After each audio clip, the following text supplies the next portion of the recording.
Hi, I'm John Serruto, and welcome to this Meet the Author Hometown Special. I'm with Paula Maida Mooney, Executive Vice President of Hometown. And Paula, you wrote a book, My Father's Last Meatballs. What made you write a book? Well, John, it's a very unusual book, I think, and it has a lot of emotional meaning to me. It's not any book. It is based on a true story. It is a story of my relationship with my parents, but mainly my father, and an experience I had after he died. You know, my mother and father died 3 months apart on the same day, and it was devastating. I was really an emotional wreck, and I needed to find peace of mind. And eventually, I was very lucky because I went to Europe. So the book became a bit of a healing process for you, Paula. But let's back up.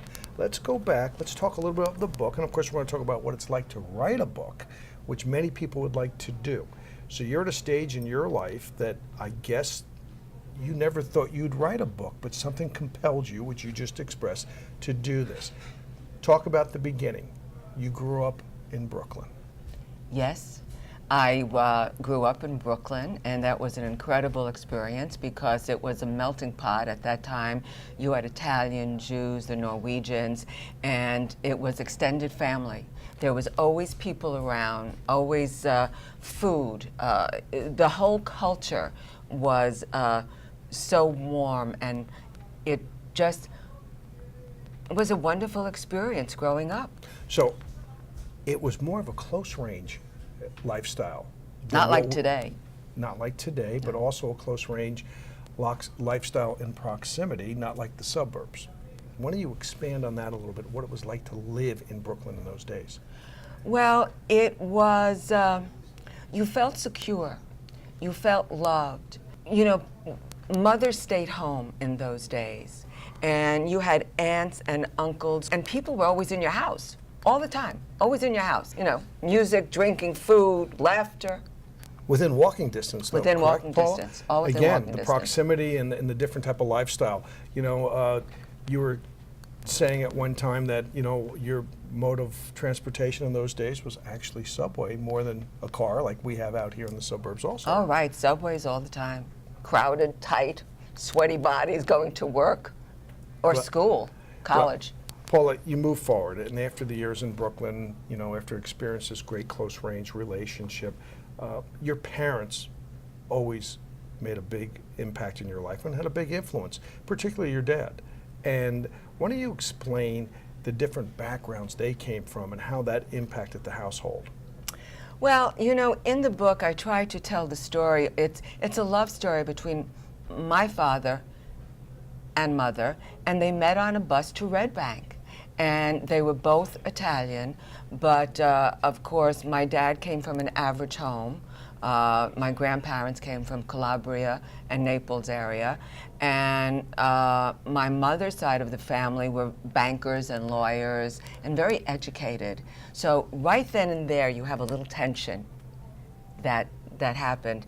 And they eloped and got married. They settled, you know, he went to the war, and you have all of the young men left their families, you know, from every nationality, and went to the war and came home. And that's when they had the baby boomers. After they come home, we were born. That is true. Now, Mom and Dad were married prior to your dad going overseas, yes. Correct? Yes, and that's a struggle too, because, you know, you're newlywed, and then you get married, and then you're off for a couple of years. And so in the thread of the story, you have the story about a gal who gets married and now is becoming her own person, because this is the first time she's living alone. You know, now she could find her own voice. So then there are, you know, the complex issues of, God, this man I married is coming back. I wonder how I will feel, because I've grown. Yeah, it was many years. Yeah, apart. you know, 3 to 5 years, yeah. Well, Paula, you also mentioned that, you know, there's an assimilation, again, like your father and mother had to assimilate into a relationship. there was an assimilation because of the immigrant impact in Brooklyn during your childhood, because your parents were one generation removed. There are a lot of cultural things that were unique to your upbringing and your nationality's upbringing. Can you expand on that a little bit? Well, you know, it's a cultural thing, though, but for every nationality, the Irish, you know, the Jewish people. I mean, every nationality has their own cultural thing. In the Italian household, you had, you know, the mother was very important. My father was one of 8 children. So the family was always close. The daughters were there, the sons were there, and there were strong family values. There were very strong family values. In fact, John, you know, I had this conversation with a friend. Our kids today talk back to us, you know, as if we're friends. I could never do that to my father. If I said something to my mother that was not nice, my father would get the brown soap and the strap. He would never hit me. I know he loved me, but don't you dare talk to your mother like that. The kids of today everyone's friends. Well, I mean, it's so different. It is so different. It is so far different, Paula Mooney. You are correct with that. As the book starts to unfold, you run out of Brooklyn. I don't want to say run out of Brooklyn, but you leave Brooklyn, you move on with your life. You've had a couple very interesting opportunities of employment. One of them, of course, was offered to you through a trip in Florida. Well, you know, after I graduated college, the girls went to Florida, you know, as it was a popular thing to do, to have fun in the sun. But in the book, I had a cousin who was a manager of the Playboy Club in Manhattan. So I graduated high school on prom night. He invited the friends to stop by, you know, the club, and I was so intrigued with the bunnies. I mean, I thought these gals were the hottest things. They were sharp looking.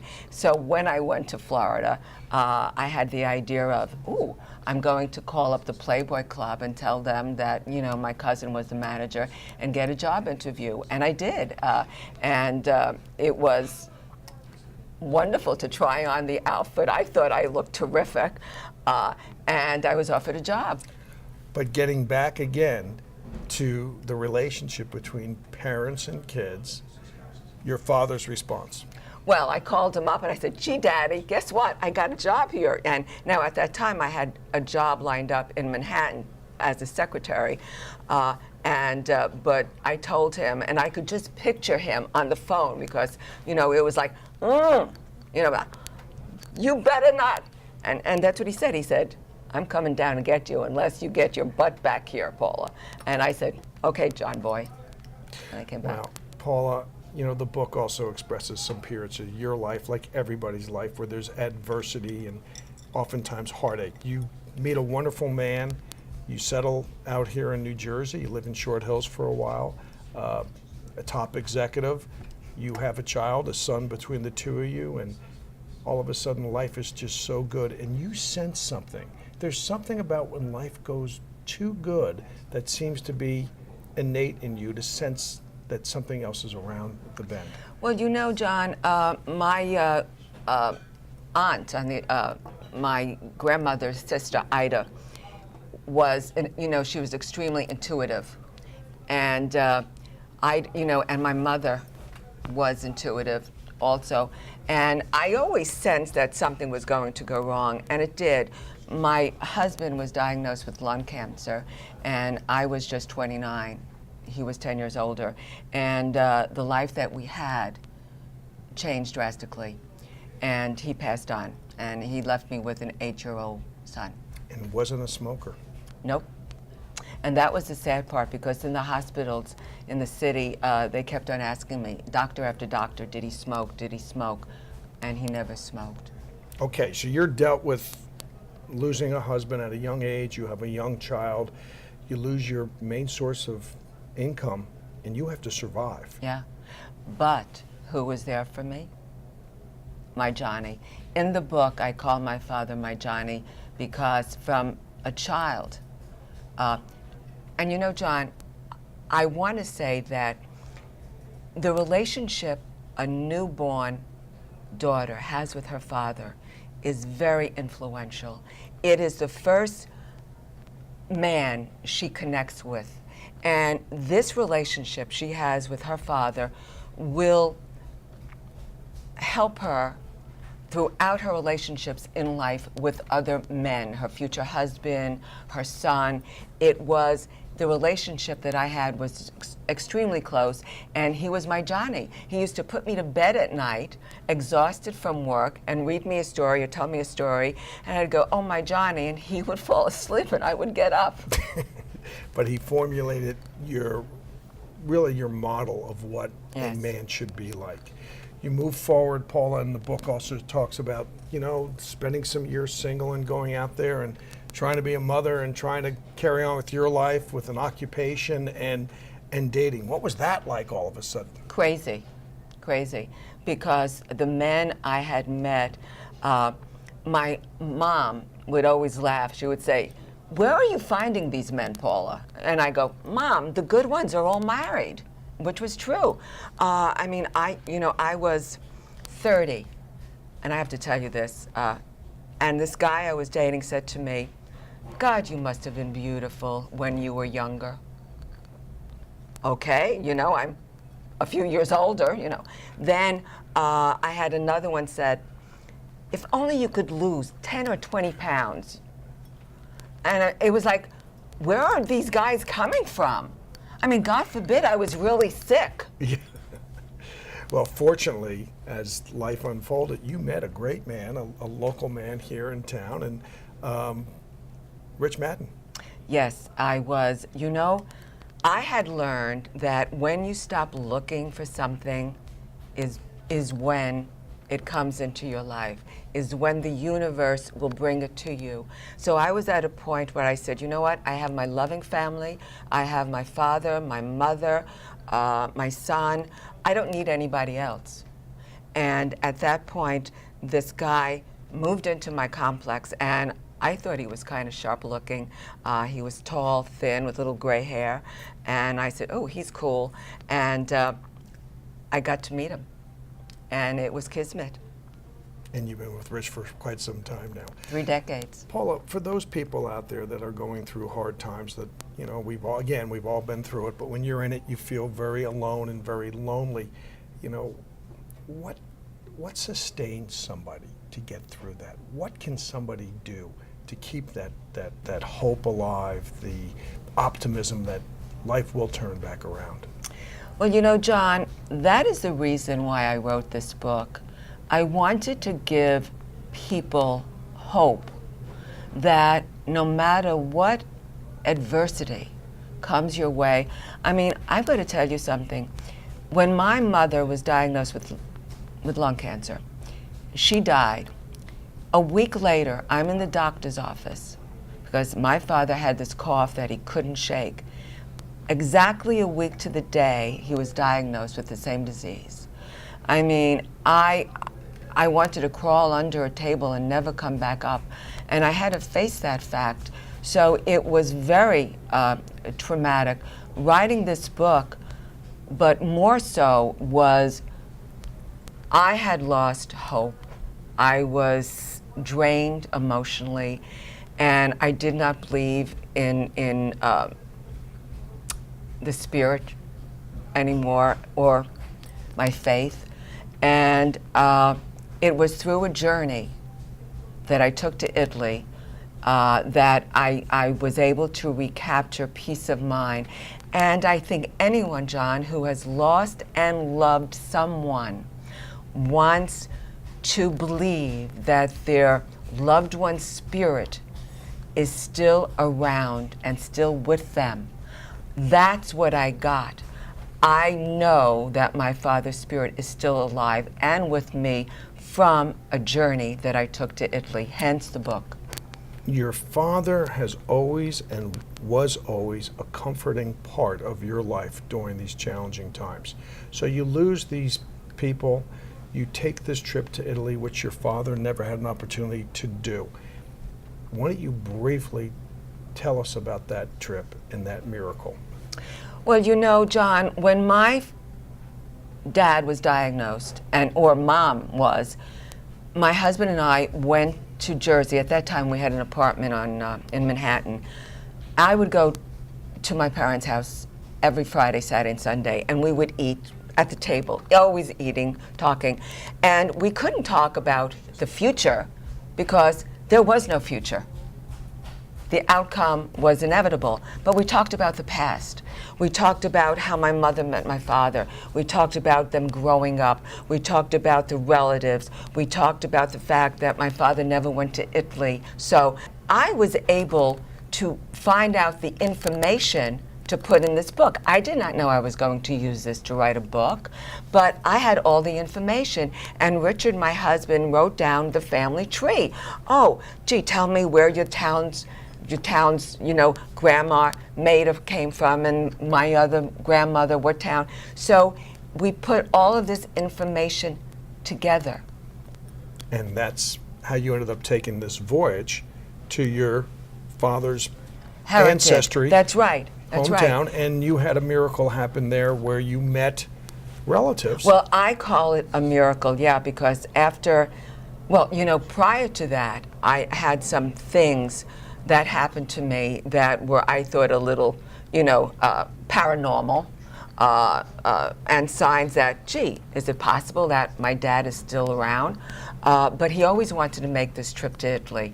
And Richard wanted to take me immediately, and I said, I can't go. Emotionally, I can't go. So a few years passed on, and a good friend of mine passed away, and I was upset. And I said, darn it, we've got to take that trip to Italy. So that's what we did. He planned a wonderful trip. I told him I wanted to see all the towns where my grandparents came from.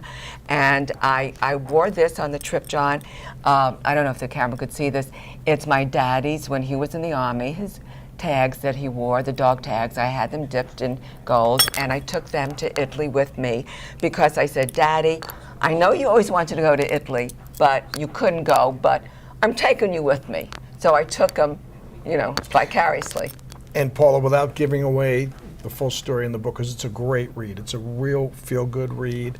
There's the good and bad of all of our lives in it, and but in the end, I think you come together with a semblance of love and support and family, and you meet a great family member, your first member that you do meet in this town, in a very just coincidental meeting. But we'll talk about that some other time, Paula, because I would like the public to read this book. I want to talk to you a little bit about writing the book, because there are so many people that have come forward and said, God, I wish I can write a book. What was it like for somebody like you with no experience whatsoever putting together a book? Who helped you?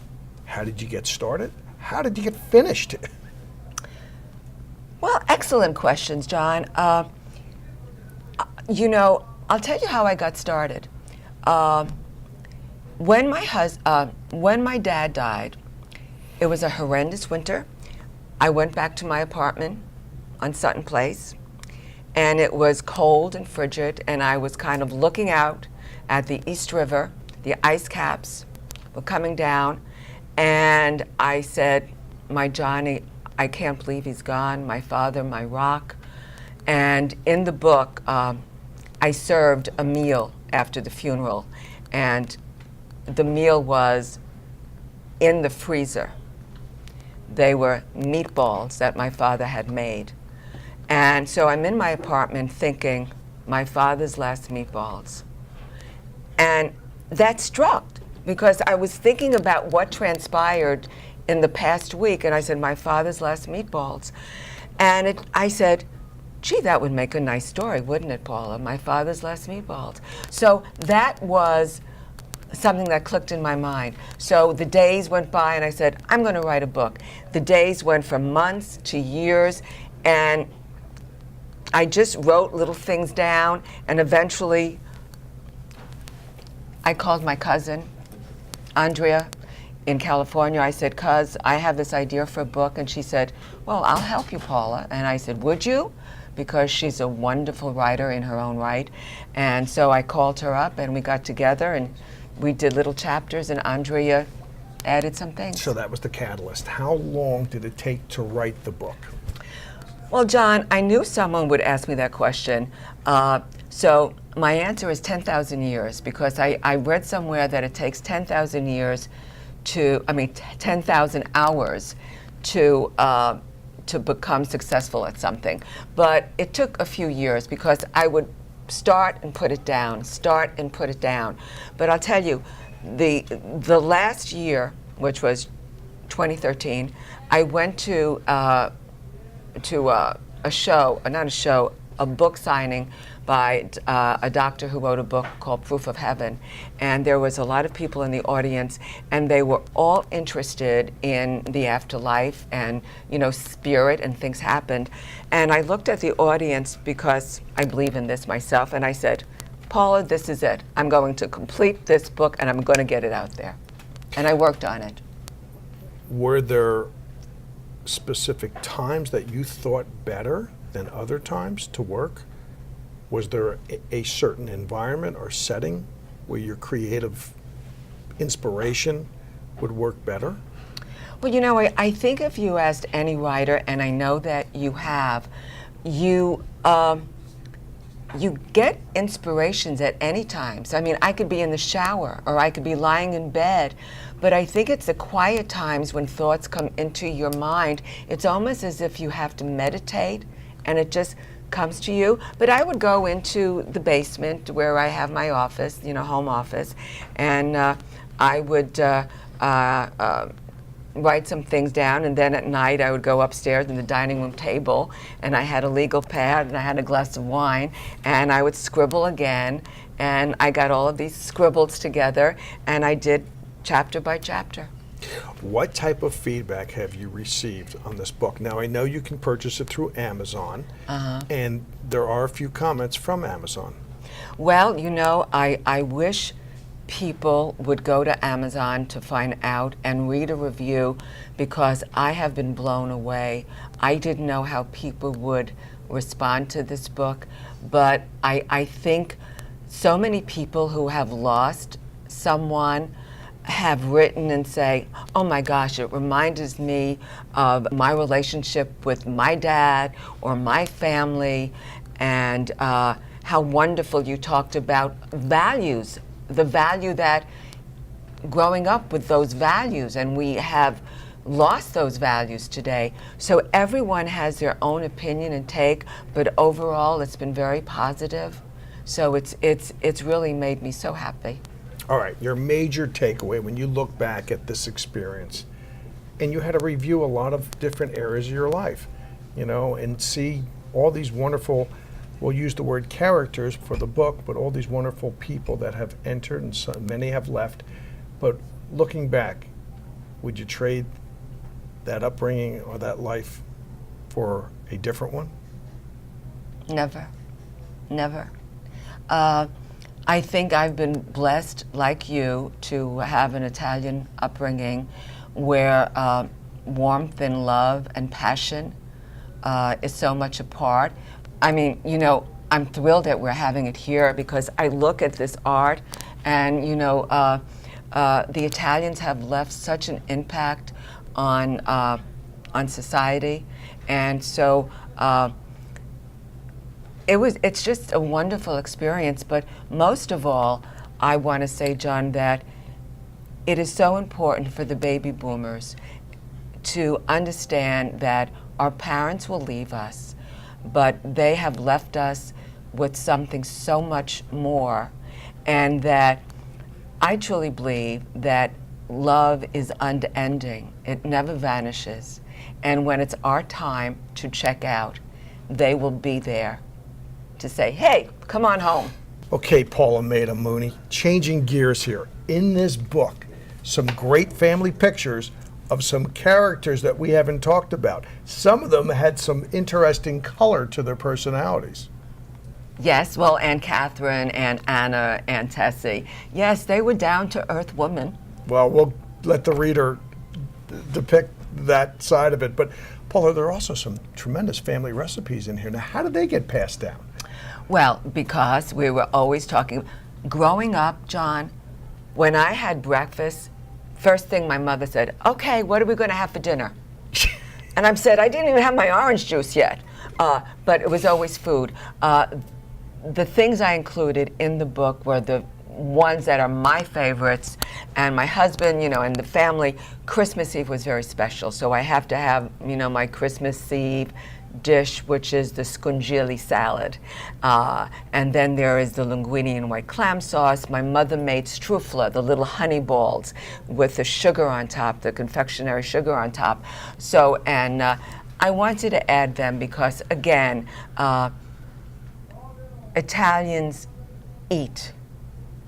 Oh, mangia. My father always used to say when we sat down, mangia ma famiglia. It was always the food. We were all together. Well, what is it? Because I think every nationality loves to eat, but what is it about certain nationalities, and of course the Italians, they don't just eat. There's like a passion that goes into their eating. What is it? Is it about the food, the people, the environment? Well, if you go to Italy, you will see the sun. You have the grapes. You will find the grains, the breads.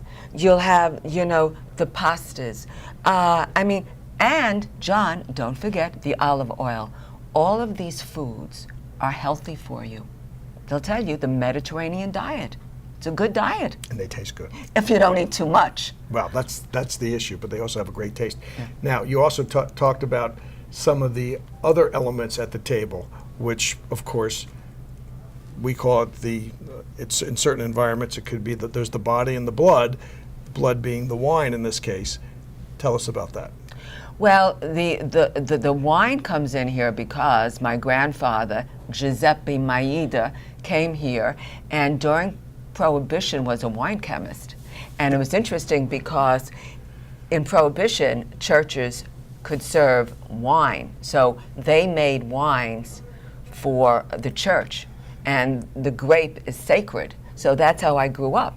The grape was sacred. So clearly we always had a little wine with the meal because it went together. Paula, an interesting side to an individual that I have known for a number of years. We talk about a lot of the individuals here at Hometown Television. We're all volunteers, except for one or two people that are on staff, but there are so many different creative sides, and you certainly have expressed a tremendous creative entity of Paula Mooney, and I congratulate you on your great accomplishment on this book, and I am sure it will be well read and well received. Thank you so much, John. So what do you want to do now? Well, since we are at this wonderful restaurant, I think it would be appropriate that in honor of my Johnny, that we end this meal with a little wine and a little meatball, a little bread, a little prosciutto, whatever. We have to eat.